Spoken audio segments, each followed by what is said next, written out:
மகனுக்கு இன்னைக்கு ஒரு பொழப்பு இல்ல, மகனோட வாழ்க்கையில விளக்கு எரியல, மகனுக்கு திருமணம் நடக்கல, 40 வயசு ஆயிடுச்சுன்னு ஊரே கேவலம் பேசுது, இவனுக்கு ஒரு கல்யாணம் பண்ண மாட்டியான அவமானம் படுத்துறாங்க.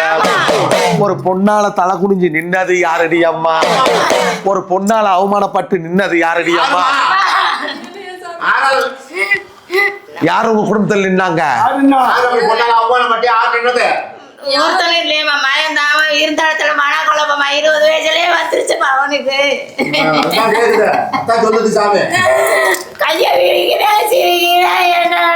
சொல்றேன் கேளு,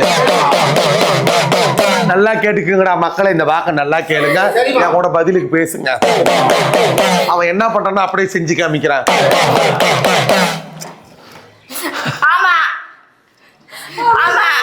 அப்படிங்கிறான், எச்சு துப்புறான்,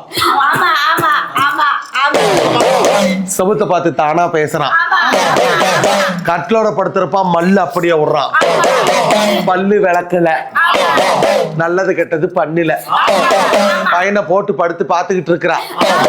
இது யாரால வில்லங்கம்? எதனால அணிச்சு நல்லா இருந்தாண்டி, நல்லா அளவு போல இருந்தான். இப்படி ஒரு பையனா ஊரே ஆசைப்பட்டுச்சு. கடைசியில பையன் வந்தான், இப்படி ஆயுதா வந்தான். இது பாதியில வந்த நோவு, இது பக்கத்துல வந்த நோவல்ல, இது செய்வன மாந்திரீக கோளாறு.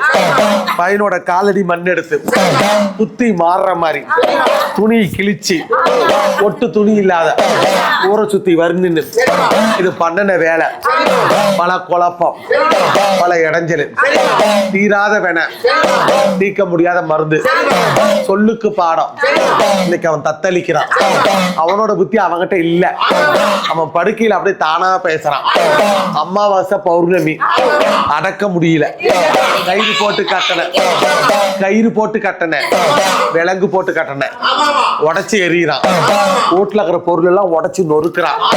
பெத்த தாயின்னு பார்க்க மாட்டேங்கிறான். பட்டு பட்டுன்னு கண்ண முதுகுல குத்துறான். இவன் நான் என்னன்னு தெரியல, அடக்க முடியல.